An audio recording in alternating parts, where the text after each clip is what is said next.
Okay, hello, this is Jerry Williams and we're at Talk Labor, and again we're back telling you about things that you need to hear about, especially in labor, but the community and everything else.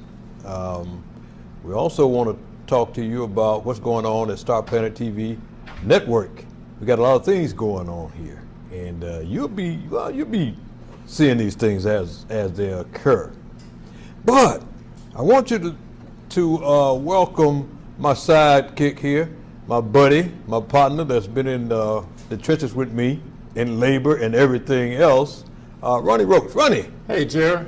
My man, how you doing, man? Pretty good, pretty good. Hey, man, good to see you again. Good to be back, man. You've been traveling? A little bit. Doing a lot of traveling? A little bit. Yeah. Staying busy, man. Infinite Scholar, I know you've been doing a lot of work with Infinite Scholar. Yeah, and I'm every day. Every day? I don't let up after it ends, in September. I'm steady giving out information and making people aware. Yeah. All year long, so that when the time come around next year, they'll be abreast of it and don't have to wait. Just fall right in place and get to moving. That's fantastic. We got a guest today, and hopefully we have two guests. Looking for Brother Tommy Sams, who's the president of ATU Local 241, and we have former president of the International, Mr. Roger Toussaint here. He's the International, I think it's the Transit, I want to make sure I say it right, Transport Union. Okay, but he'll be here. He's a gentleman that I think you're going to really appreciate. There's a lot of knowledge, especially when it comes to labor and, community and just the whole deal. So we're going to have him on. I think you're going to be really, really impressed with it, Ronnie. But before we get to that, let's do this, because members watch this show all the time, and we try to keep you abreast as to what's going on and what's happening, especially in labor. And one of the hot topics has been, of course, the lawsuit that we filed back in 2008. Right. And let me bag it up so we can give them a little history, people that may not know, but I think everybody has a clue as to what's going on in that.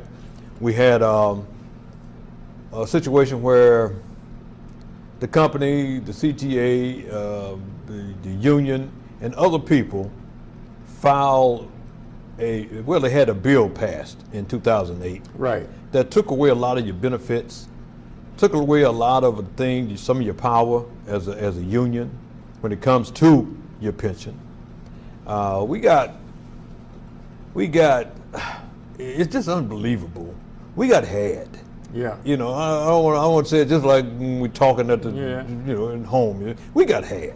It took us to the cleaners. We had some, representatives in there that may have been a little, I don't want to say naive, but maybe just didn't know, but they didn't learn.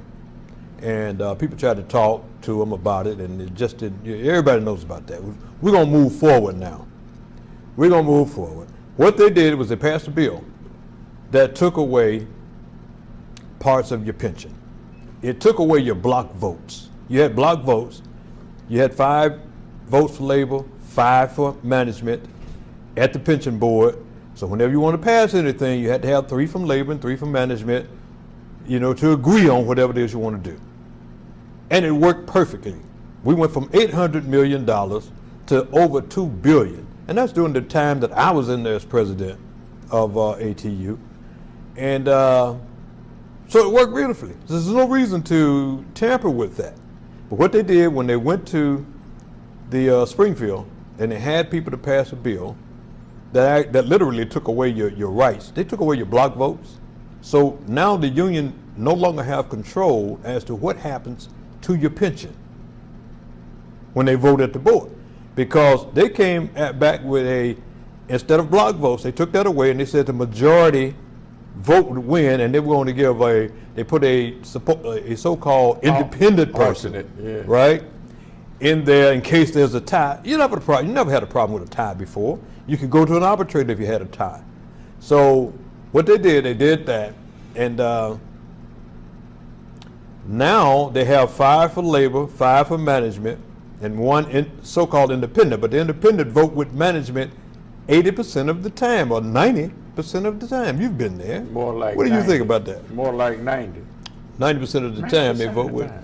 And you know the bad thing about it, the other union, one of the unions, the trade unions, and I don't bite my tongue when I talk about these things, they vote with management 80% of the time. They're a union. Now, unfortunately, the trade union person that's sitting there, they get one vote, doesn't represent anybody on the property, so they don't have any skin in the game. So it doesn't matter what they decide they want to do. That's right. Now, ATU Local 308 and ATU Local 241 are fighting their heads off to make sure that you have a pension. I got to give them credit. They're out there fighting, and they're going to need you and your help. We don't need you fighting with each other and calling each other names and all that. They're going to need everybody to come together for the state right here in the state of Illinois. That's right. Because they're trying to destroy you here. Now, you know what's going on nationally. Mm-hmm. They're trying to destroy unions. Now, Roach, I want to ask you this question. Now, they tried to take away union rights, or the union right to have the dues deducted from. Yes, they did. And they put a. They did it in New York. Did they? Yeah, the mayor told the transit, stop taking union dues out, and locked up the president. Told him, don't take out no union dues. Well, I think we got the president here tonight, so he'll be able to talk about that, I guess. This is new to me. Right, they did it. They did that? When they went on strike a couple years ago, the mayor said, okay, you want to do it? He told them, stop taking union dues out, and locked him up. Wow. Okay, well, we won't get into that then. I know we got a guy from New York who was the international president. He can tell us, he can give us the facts and the lowdown on that. But folks, this is your union. You got to come together and you got to work together. You got to think about, you got to really, really you can't just ride anymore. Problem I have with some of our members is like, years ago I used to ask, guys would tell me they had complaints with the union. I would ask this question: how much money do you make an hour? Oh, I don't know, I think I make about $24 or something like that. No, how much money do you make? Well, I don't know. You know what? You got too comfortable. You go to McDonald's and ask the guy how much you make. I make $4.36 an hour. You know exactly what he makes. So you guys got to get involved. You got to get involved with your neighborhood. You get neighborhood groups. Get involved with the politicians and things like that, because you got some stuff coming down the road that you're gonna have to be seriously involved with, right? I mean, I don't want to preach to you tonight because that's what I do. Yeah. But getting back to the lawsuit now, the lawsuit, you all know what happened. We filed a lawsuit.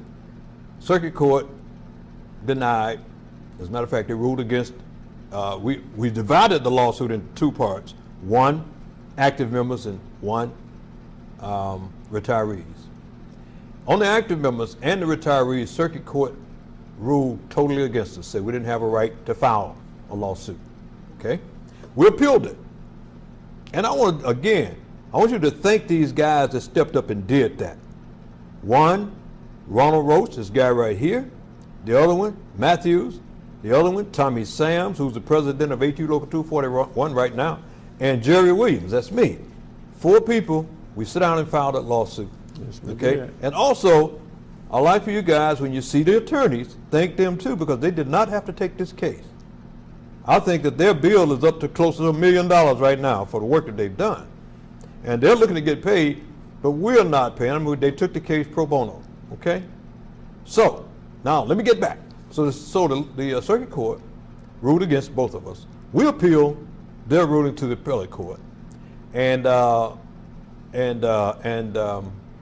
appellate court then ruled in favor of the retirees that we did have a right to file it, just like every other union in the state of Illinois. But they say that the active members did not have a right to file it because the union signed off on it, on the memorandum of understanding. Now they did, because prior to us going to courts, we talked to the union representatives, right, Roach? Right. And what did they tell us? We asked them if they agreed to this bill that they had passed? What did they tell us? He said I was told by one person, he said he didn't know anything about it, and the other member said he didn't know what he was signing. Now, that's what he said. And when you say member, you're talking officers? Officer. Okay. Yeah. Well, this did happen. So what we did was we went to, as a matter of fact, I talked to the attorney and I told him that the president of the local said that they didn't agree to this. And the attorney said, well, let's do this. Let's go to the Secretary of State, because I have here a memorandum of understanding that says that the union signed. Yes, they did. And see if we can get a copy of that memorandum of understanding. We went to the Secretary of State, and we got the copy back, and guess what?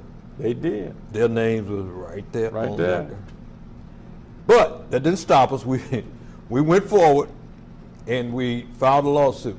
Now the problem I had at that time, not just me, but the four of us had at that time, we were told we couldn't come on the property and talk to the members about the lawsuit. Called the police on us once. And that was the union that called the police on us and told us we couldn't. I'm a former president, and I'm on the property. But even though they called the police, I stayed. I said, take me to jail. They didn't. But they told us we couldn't come on the property and talk to the lawyer. Yes, You were there, Roger? Yeah, I was there. And but we went through that, and we kept going for 8 years. We've been fighting this lawsuit. So finally, we appealed it to the appellate court, of course, and appellate court said retirees do have a right because they're not represented by the union. But actives don't, because they are represented by the union. And the union signed away their rights. Okay? Now, I disagree with that, but that's what they said. So we appealed the active case to the Supreme Court. And then CTA appealed the pensioners case to the Supreme Court. Right. We went to the Supreme Court. You and I went down there. Yes, we did. And we were at the hearing. And it was awesome. Yes, it was. Wasn't it? And our attorneys gave a great argument. But the Supreme Court ruled that the same way the appellate court did, that retirees did have a right to file it, and that the actives did not. And the reason the actives did not, and folks, you can go pull this up yourself and look at it yourself, was because the union did sign off on it and say that, they took away their rights. But they couldn't take away ours because they didn't represent us. But there were four different cases. State workers, police department, fire department. Same identical cases. Yes. It was a Minerva case, isn't it? Minerva? Okay. Minerva. Okay. All four of us had the same identical cases. Now, and the Supreme Court said that police department, fire department, state workers, their union reps did not have a right to give away their benefits. Right. But they said that CTA's union did have a right to give away theirs. Right. Right. Now, I was under the impression the Illinois State Constitution, Section 8, Paragraph 5 says you cannot take away or change any benefits that a person has earned. In the event that you do, you have to give them something equal or greater than what you took. Verbatim. Now, the Supreme Court said, well, we interpret the law the way we want it. That's what they did. Basically, that's what Basically, we don't care. You can only interpret the way the law reads. Right. They said, no, we do what we want to do. Right. They said they had a right to give away ours, but they didn't, that the unions for the state, the fire department, the police department did not have a right to give away theirs. That's exactly right. Now, we had two dissenting judges that ruled exactly the way you just described it and what we had said. That's right. So even though the Illinois Supreme Court ruled against the active members, we think it's wrong. Yeah, we feel know it's wrong. Because we think that they violated the Illinois State Yes, they Constitution. did. So that fight, needs to be taken up. But right now, where we are with the retiree portion of it, is our attorneys are preparing right now to go back before the circuit court, who has been told by the Supreme Court to change that ruling, which they will, and then we'll be moving into probably negotiating with the CTA and the pension board, or taking it to wherever heights we need to take it. I don't think it won't take 8 years like it did before. But as we get that, I'll be giving you the update and information on that, Ronnie. As a matter of fact, I talked to the attorney yesterday, Okay. and they should have a brief prepared within a day or so. They said by the end of the week. And hopefully I can, when I'm talking to retirees, I can come out and give you that update, because this is something that you need to have. And one of the things people ask, what happens to retirees that, were affected by this and maybe they pass away or something like that. Our position is then that family would get whatever that retiree would be getting, okay? So that's what we have. We want to get that done because we want to stop them from taking that out. And you know what the law said? Anybody that retired prior to 2007 is covered. Right. Anybody that retired 2007 going forward is not covered. And keep in mind, when you talk about that healthcare trust that they have when they're taking that money out, if you come to work, if you start working for the CTA, and you correct me if I'm wrong, at 21 years old, and you work till you're 64, that's a lot of money. 43 years. That's a lot of money that you're paying. You're averaging about $3,000 a year. It's probably going to go up from that. It's going to go up. But you're not going to ever see that money, because when you retire, you're going on Medicare. So you young people, you got to get together, sit down with heads that know what they're doing, and you got to get together and straighten this out. Straighten this out. But quick point. Go ahead, Ronnie. You retired 64. In order for you to recoup your money, you got to have a heart transplant. Because Right, you right. retired 64, you go on Medicare at 65. So if you don't have something major go wrong with you where you have to spend the money, you have to have an eye transplant, a heart transplant. You got to have something major where they got to spend a lot of money to recoup your money, because you can only benefit 1 year. Another question. What happens to all that money that these people are putting up? Slush fund. Well, yeah. Have anybody asked that question? Have they sat Me? down? I know that the president of 241 is actually. I Me? saw him. You? Yeah. And I saw the two presidents fight. The last board meeting that I went and attended, I saw them fight to keep them from raising the premiums on retirees. Yeah, but they Right. say, oh, they can stand it. Yeah, they say they can. Yeah. They say the retirees might as well get used to this, because we're going to be doing this, right? That's right. And they did fight to, and they were successful this time, but they're going to come They're back coming again. right back again. So next there are time. ways, folks, to change this.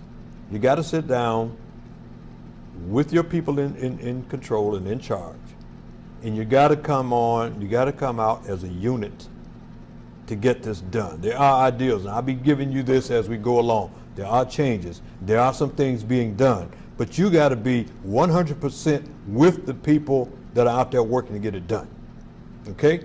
Ronnie, you got anything else on that? Yes, in order to make this work, all of us, all over, has to come together as one unit. When one hurt, everybody hurt. Yes. In order to make it, what is the man that you and I discussed, John L. Lewis? Oh, yeah. Yeah. He shut the whole country down. The president asked him, would you please go back to work? He shut the country down. He said, don't nobody do nothing. It's not about me against you, I don't like you. If you union, everybody come together as one. If you're a union person, go look up John L. Lewis. Look him You up. know, one of the guys that, one of the union leaders, way back Right. and you'll see what kind of action these people took. Man. Y'all got to know your history. Read up on this. This is your job. These are your jobs. You know what's coming down after this election. You know what's coming down. So, hey, get together with your union. Come together, stop Right. fighting, and let's move forward. let's move forward. Now I want to get to one other subject because we're going to get our guest on. Okay. Gentleman, like I said, from New York, and one of the highly praised union people in the country. So we want to get him on here. But we were talking about teachers and some teachers not being allowed to have Social Security. Right. And a lot of people didn't know this. And you had told me that you thought all schools were like that, but it's not. I mean, schools. All teachers are like that, but it's not. It's about 15 states that do that. Out of 50? Yeah, about 15 states that do that.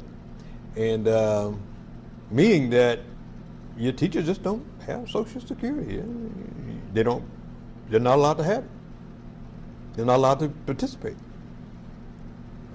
And I didn't know that until you told me. So it's 35 states get paid, they teachers get Social Security, 15 don't. Yeah. And I don't think the post office get it. You know, some of the government agencies don't get it. Now they pay it. The post office do it now. They do? They paying it now. But before, prior to that, when they were civil service, they didn't. Wow. That is something Yeah. deep. That's deep. That's deep.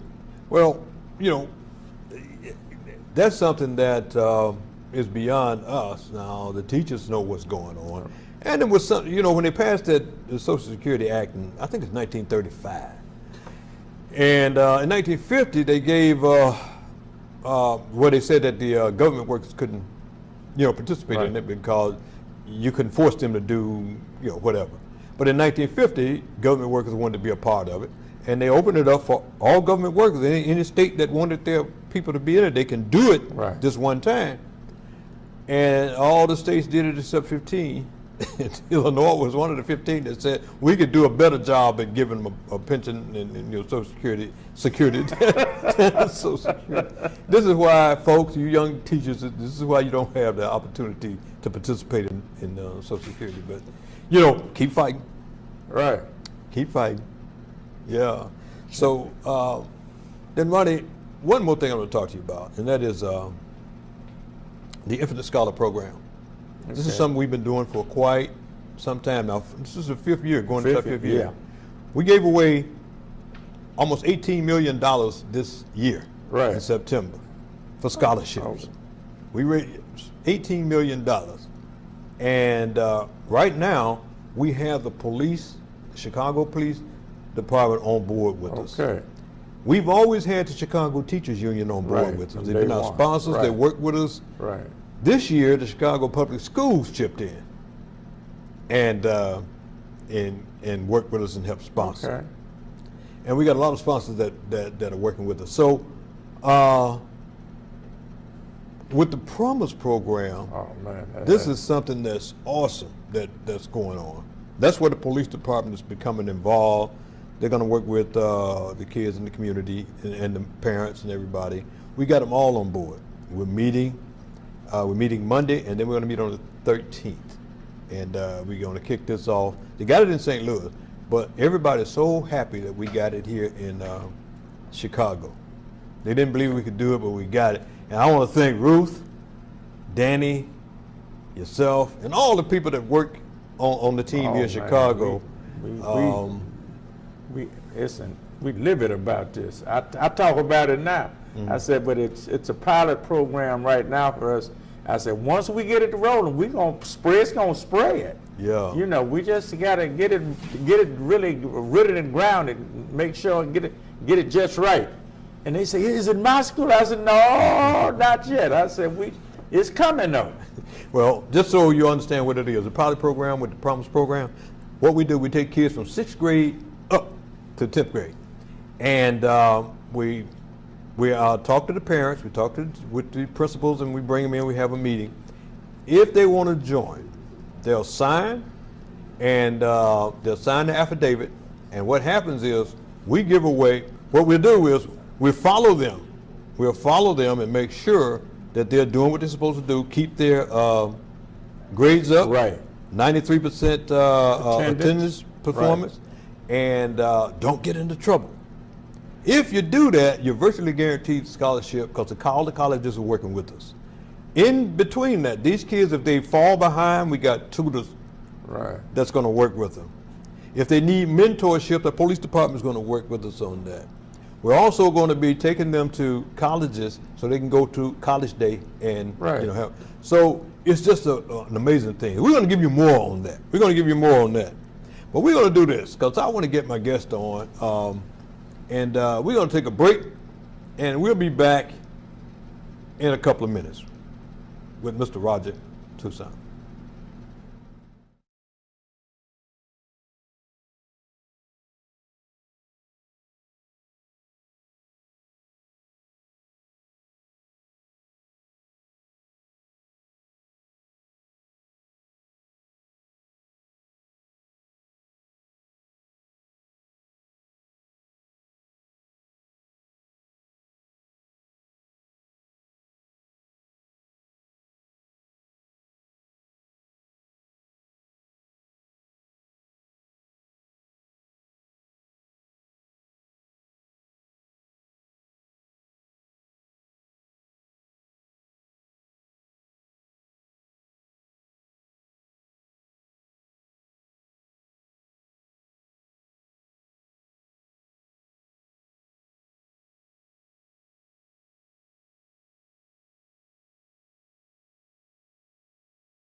And we're back at Talk Labor. And as I promised you, I have a guest with me today.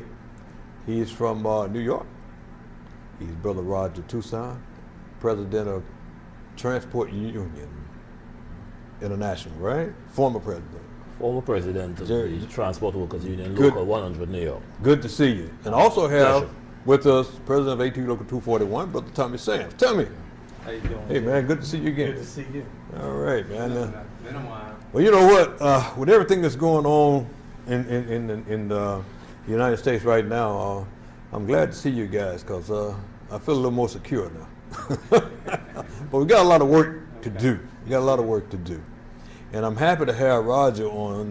Roger's been involved with labor for quite some time. Roger, why don't you give us a little bit of your background so that people know exactly who we're talking to.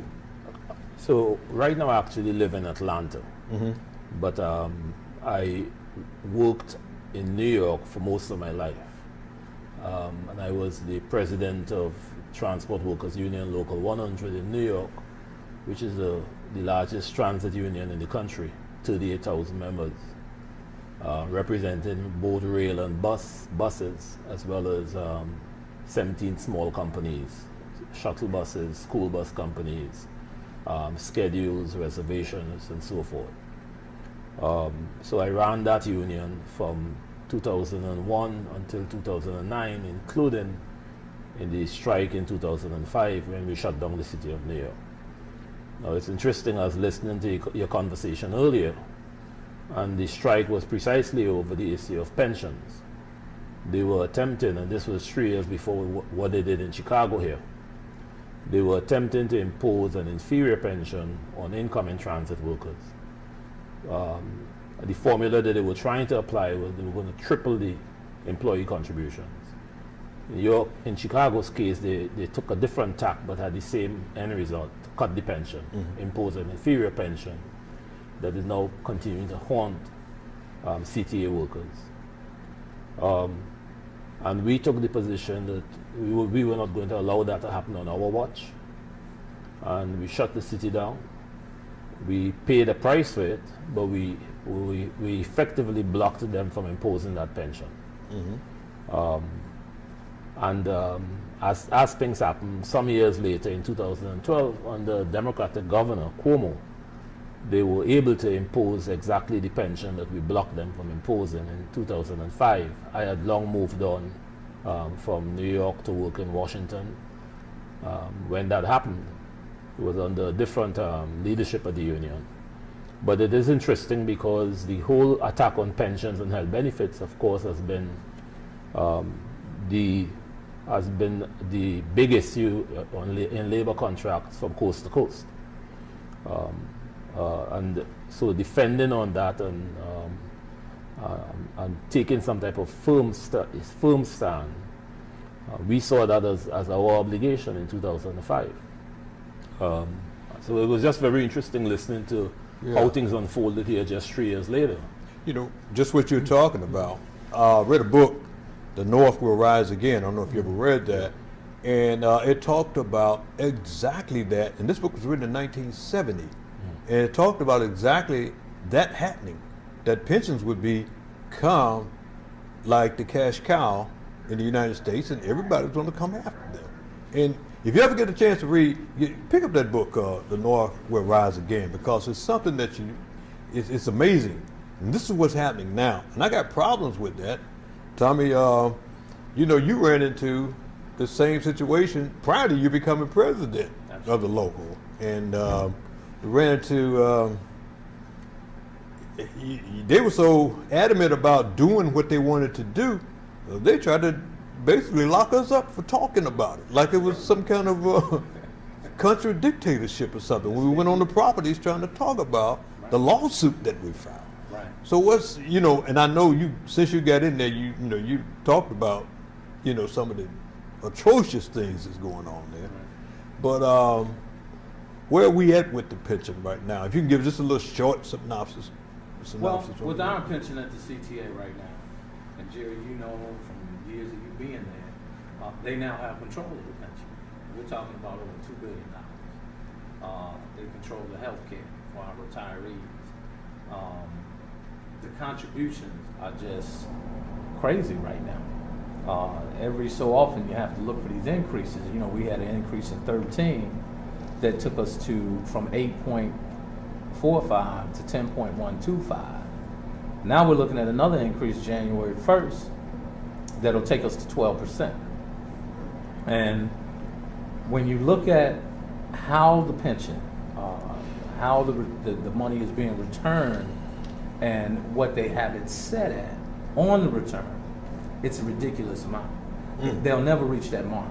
Yeah. They're looking at 8.25 and on the returns, and they'll never reach that amount. So we can look forward to constantly getting pension increases. As a matter of fact, 2-3 years ago, there was an actuary that came out and spoke with the membership about our pension plan, and he said then that if we didn't fix this plan by 2025, he could see our members putting 25% into the pension plan. And it's ridiculous. That is ridiculous. It's ridiculous. You know, how do you survive? One of the problems I run into over the years of being a labor person is that, you know, sometimes we bring that upon ourselves. And what I mean by that, not so much I'm trying to point a finger at a individual, which I will, you know, but I'm talking to the membership. And one of the things I want you to do is pick up that book, Ungrateful, The Rise and Fall of Labor Unions. Pick it up and read it. Ungrateful, The Rise and Fall of Labor Unions, and it tells you about labor unions, and it tells you about that. When you're electing your officers, do your homework. Do your homework, because that's where they get you at. That's where they get you at when people like, in my opinion, Roger, people like you who have, you know, when you leave, other people that has tenure in education and labor leave, and you bring on new people.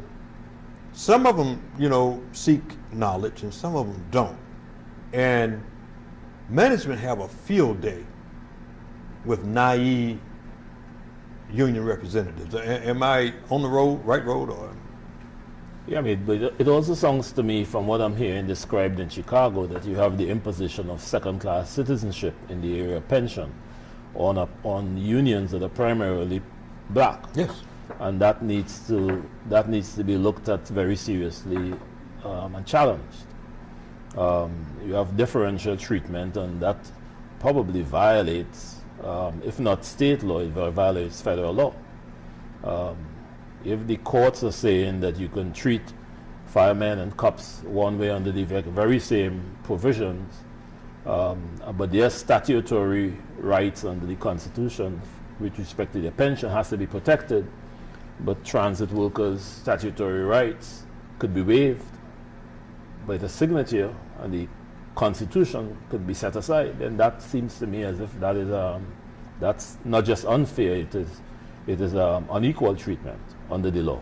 And that should be looked at. That is true. That is true. We talked about that, and Tommy, you know, we've said that too, that even the Supreme Court, when they ruled, we felt that they were wrong in what they did. And that needs to be pursued, but we got to have people come together to pursue it. Right. I've worked, you worked, Ronald Roach, and others worked for 8 years to get to where we are right now. Absolutely. And we fought people. We had to fight our own people to do it. Now, somebody else got to pick up that gauntlet, and they got to run with it. Now, we're here, and we're here to support you and whoever else is, you know, out there, myself like Ronald Roach, and we're here to support. But we can't take that lead now. It's not like we're spring chickens, you know. But we are there, and we're old union guys, and we do know a lot of things. So people got to take that up and run with it, not just talk about it. Right. You find a lot of people that are just, well, you know, we should do this and we should do that. Well, okay, what are you going to do? So we did it, we stepped up, and we did it. Now the people that are out there, especially your younger guys, talking about it, you got to step up and be a part of it. What do you think about that? Absolutely. I mean, you know, as you move forward, I mean, times change and so does the administration. So you have to be real careful when you choose people to protect those rights that you fought for, and you really don't want them to give it away, but it's just it's a matter of knowing who's who, Jerry. Mm-hmm. You got to be able to trust the individual and know that they're going to fight for you regardless. Because in fighting for the members, I'm fighting for me. Right. I don't want to be harmed any more than anybody else. So Let me just add this. On the one hand, you can talk about mounting effective legal challenges to this injustice. On the other hand, you need to mobilize mass pressure. You need to mobilize the membership and the community and the riders around the issue of unfair and unequal treatment. And the power of that shouldn't be underestimated. The whole history of progress is about taking on things that the people on top said could not be done, and changes that could not be made, and things that were impossible and making them possible. Mm-hmm. Right? If we accepted that certain things could never happen, we would not be sitting here today. But the folks that came before us made it happen, made the impossible happen. And I'm saying you got to apply that same approach to this and the other issues that you're dealing with, facing in particular in this pension situation and with the CTA. I mean, I happen to be in Chicago to assist 308 and 241 on behalf of the ATU International Union to precisely look at that situation, to see how to mobilize the membership, how to mobilize the community and allies to put up a more effective fight against the CTA, because that is not enough of that is being done.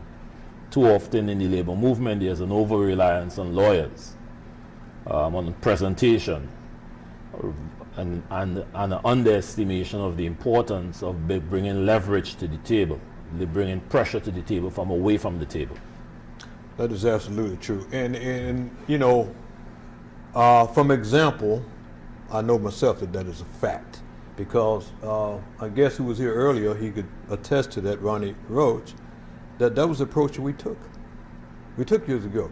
One of the things that we did was, that I did as president, was reached out, first thing I did was reach out to the community groups. And they were so happy that I did, because they said, well, you know, the transit workers never worked with us before. And I said, well, they should, because you're the people that's riding the bus. You're the people that's riding the rails.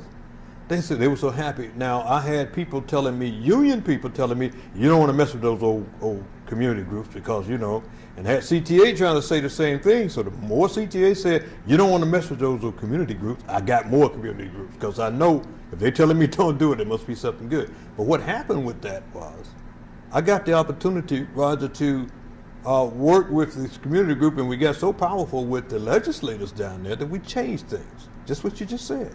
We changed things. I was put on the governor's task force, that the Illinois First, and carved out $4.1 billion for transportation, which saved the Blue Line, which they would have closed down, you know, over there on the west side. 2.1 billion of those dollars came to the Chicago Transit Authority. Had I not been there, it wouldn't have happened. You know, so you got to do that. Not just me, by myself. I had a group of people working with me when I was president. I went in and got some of the people like Charlie Spears, who was, you know, he passed away, but he was beautiful. He had been a union rep. He was one of the older guys. He came in, he used to talk. We got with the community groups, we brought him in. I used to bring him in, and we had meetings. And you know, it just got beautiful. But now I don't see that happening anymore. But I see that you do have a group that you're moving with, Brother Sam. I talked to you about that not just recently. Right. Action Committee. Action Committee. And you know, I gotta give Larry Hanley and Roger a thank you, because evidently, you know, the conversation wasn't falling on deaf ears. I was glad when I didn't really know Roger until Larry dispatched me to Chicago, and excellent ideas, strong about labor, Jerry, and it just makes it that much easier when you got somebody that can coach you through this and get your people on board. You know, because it's not about me. It's about the 6,100 members that we have. That's the key. And, you know, and working with the other officers and working with the board members and, you know, getting out here with the community. And we got some things coming up. We're going to work with the Action Committee, and he's brought some excellent ideas to the table, 308, 241 working together, and we're going to make some things happen. That's what this one. Let me just say, this is Chicago. You don't have to look too far. Just look at the teachers and how they did battle. You know, they pursued a course that to join the battle against the mayor. And they did it very effectively, and they have become one of the most respected unions, not only in Chicago, but they look to nationally. Around the country, right? So you don't have to look very far. The example is right here. And you could do a lot of modeling in terms of the emphasis on rank and file activism, on mobilizing the membership, on aggressive creating alliances with the community. I mean, that's what I've started to see myself, Roger, with especially with the local 241 there. I saw that committee that you had, and I understand it's bigger now than when, and they are very active people. I really applaud you and your people. Tell them to keep that stuff up. You know, absolutely. I'm going to give you a little short story about Roger. Brother Sams, I got to know some time ago, before he got to be president, he was running for president. He used to fight with the international president a lot, you know. He used to sit there and, he'd fight with the international president. Who, Warren? No, well, Warren and Larry too. So, and I was telling him, when Larry got elected, and Tom was still fighting, I said, Tom, you know what? You probably need to give this guy a chance. I know him pretty good. I said, now, unless he's changed, he's a guy that really is a labor guy. You remember I was telling you, I said, give him a chance. I love you. Well, yeah, but I know. But you did that. You gave him a chance. You found out the guy is a real labor guy. And it really makes me feel good about the international, because one of the things in my book, and I'm gonna make sure you get that book, Ungrateful. This is one of the books that I wrote. Is Larry believes in a lot of the things that we grew up with in the unions. And that is, one is getting training for the people. That's so huge. Because when you go and grab a guy off the bus and say, okay, you're the president, but you got management with people that have 25 years of experience, been to Harvard, what are you're throwing this guy to the wolves if you don't give him or her some training. Some kind of training, and keep training these people, because this is not something you can just go in there and wish for. No. You got to know what the heck you're doing. Larry, you've been there, you know that. I don't have to tell you that, but for the audience, that's a fact. Well, an ATU has now acquired what used to be the National Labor College in Silver Springs, Maryland, and it's a massive campus with about a dozen buildings, about 40 acres. And so they have an excellent institution for training. And I think just in the last year, 2 years, year and a half since they have gotten the center, Larry has brought in over 600 officers from around the country for training. And in fact, we just finished doing a training last week of another 100. Mm-hmm. So that's a big part of Larry's emphasis, unquestionably, bringing the training and the tools to bear. And he's assembling expertise to help the smaller locals and the larger locals. Like, he announced a program for 2017 that is called Raising the Floor. Mm-hmm. Because it turns out that there's close to 30,000 ATU members that make under $15,000 an hour. $15 an hour, sorry, mm-hmm. in many locals around the country. And the way things work in this business is that if you don't raise the floor, you're going to get lowered to the floor. So you find the bigger locals are being pulled, their pensions and the health benefits are being pulled down lower and lower to the floor. Because as long as people are out there making $10, $12 an hour, that becomes your competition, right, for your job. Right. So you got to raise them up. So that's an important vision, and that brings me to the second point, which is, as important as training and so on is one of the toughest questions in the labor movement is making sure that people have the right values, progressive values, that really internalize the outlook, an injury to one is an injury to all, so that you don't sell out some section of the workforce in order to advance yourself. Mm-hmm. And those are wrong values. Those are misguided values that has led the labor movement to abandon the vision it used to have, and the work it used to do on behalf of people who are less privileged, mm-hmm. or who are underemployed, unemployed, and so forth. The labor movement has wandered far away from its original vision. But that's about values, where your values are, what type of values you have. Right. Well, with what's going on now, we've seen the unthinkable, and that is this guy getting in there as president of the United States. And it's no joke, and I don't mind telling it like it is, because that's what I do. And no friend of labor. They're going to do everything they can to destroy labor, because they want to destroy the middle class, and labor is really responsible for the middle class. So where does labor fit right now? I mean, what is labor going to do? Will you be reactive or proactive with what we're looking at going into the future, at least for the next 4 years? Okay.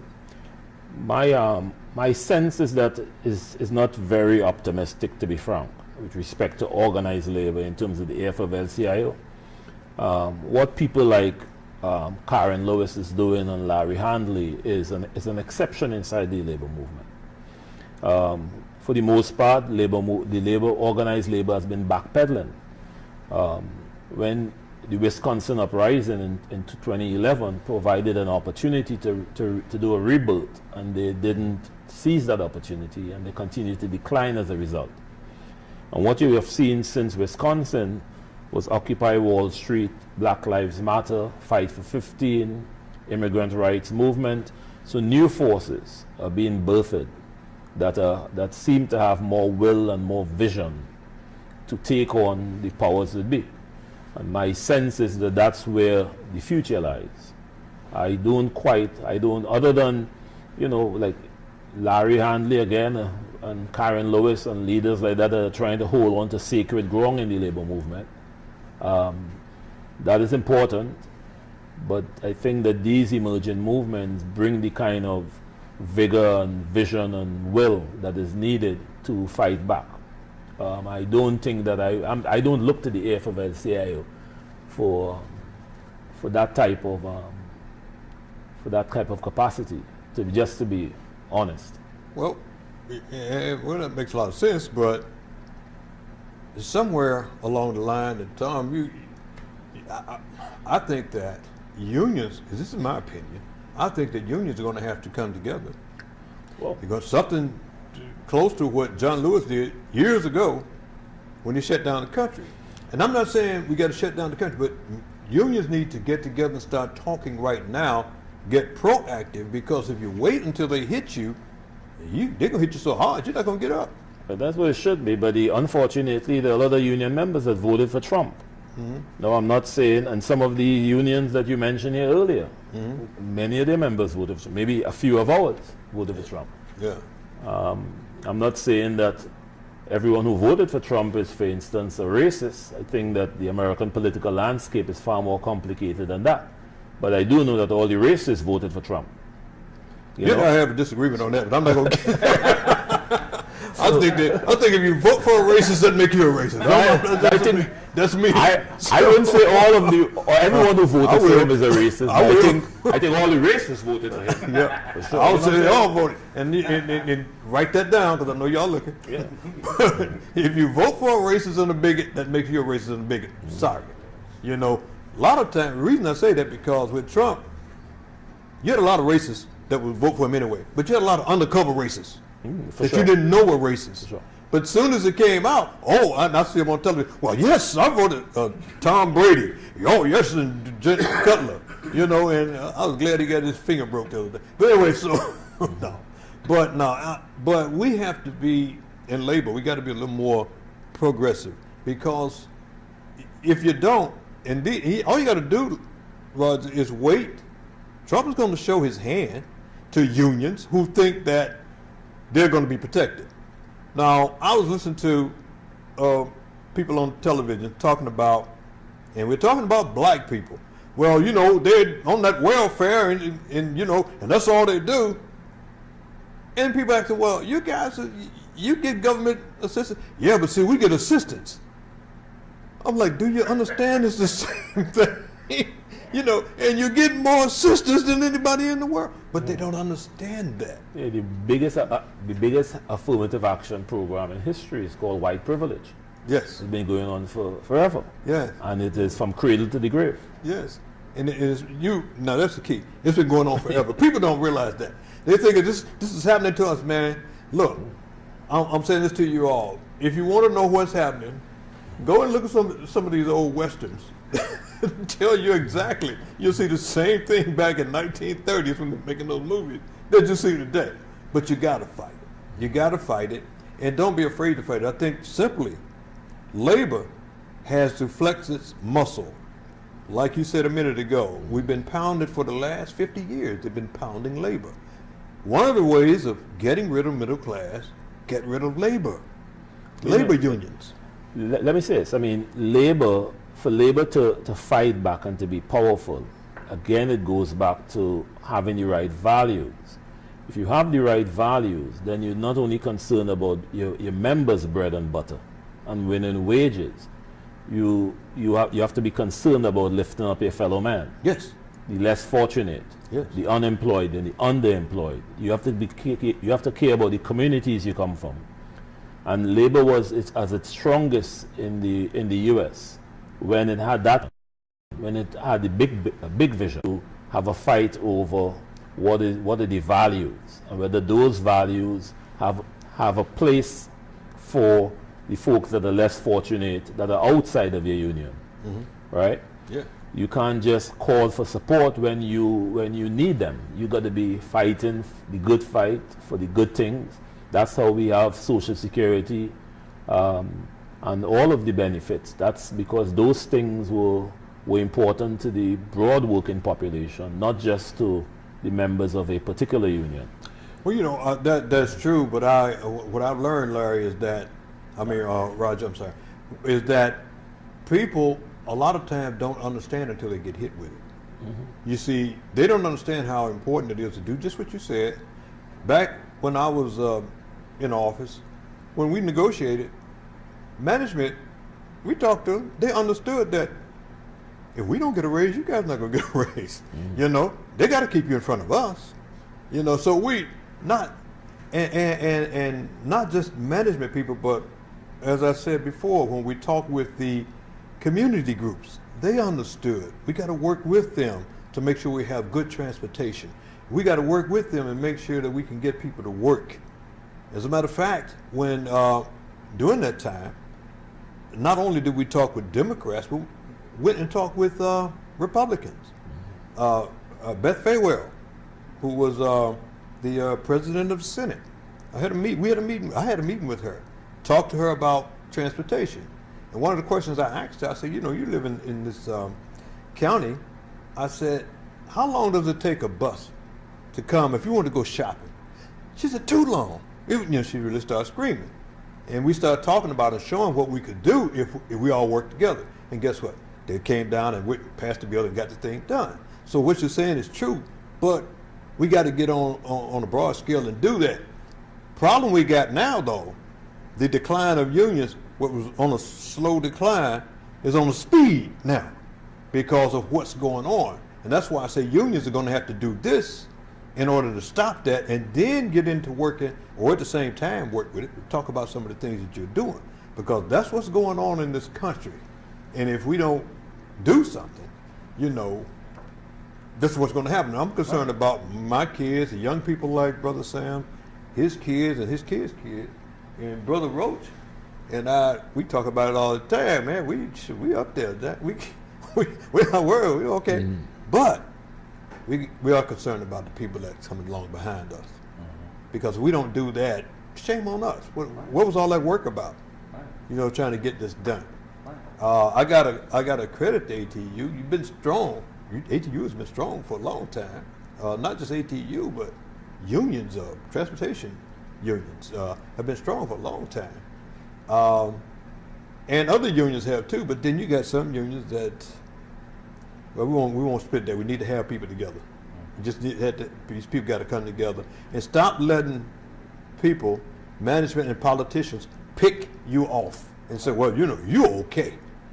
You're okay, but we got to get them old guys because it's going to get you next. That's it. You next. You understand that. And I'm saying that to these people that said that they were Reagan Democrats some time ago. I think we remember that, right? Sure. Reagan Democrat. But so I know it's rough, but I know that you got to fight. You got the fight in you, and it's wonderful to see you here, and it's great to see you again. Sure. I'll come back on your program some other time when I come to Chicago. I really appreciate that, because we do have a lot of people that look and listen, and especially labor people. They need to hear from people like yourself. I really appreciate that. Surely. Brother Sams, I really appreciate you coming on, because you all got a lot of stuff going on. You got contract negotiations you're dealing with right now, and it's going to be tough. And I told Brother Sam, I said, good luck if y'all get a contract by the end of next year. By the end of next year, but you can do it. You can do it because you're sharp guys. You're sharp guys. Well, I think that's going to be where we are right now, and I want to thank everybody that were here, thank engineer and everything, because we had they did some refurbishing and stuff and upgraded equipment and stuff like that. So they're getting that in now, and I really like what they're doing. We're almost there. Great. And I got to really thank W.L. Lillard, who's the owner of Star Planet and a lot of other things, and my engineer, Tony. Tony is the best. And I want to thank you all for coming on the show. Surely, pleasure. Absolutely. Thanks, Roger. Very good. You're welcome. All right. All right. All right, listen, we're gonna get ready to get on out of here, and we're gonna talk to you next week. And next week we'll be talking about some of the things that's coming up. Like I said, we got that Infinite Scholar program. We're working with the police department. We're gonna get some of them coming on. You're gonna love what the police. We're working with the commanders. We're gonna get them on. We're gonna have Danny Joe back on with her entrepreneur. Oh, and by the way, Danny Joe, who is the host here, was hired by Jaffrey Ballet. She's a dancer and an instructor. Beautiful young lady. T.L. Williams is going to be here. He's got a new album coming out. It's called A New Normal. It is awesome. We got a lot of entertainment. We got a lot of stuff going on in the community. We're going to see you all again. And as I say all the time, y'all keep talking. We'll see you again next week.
One lump or two?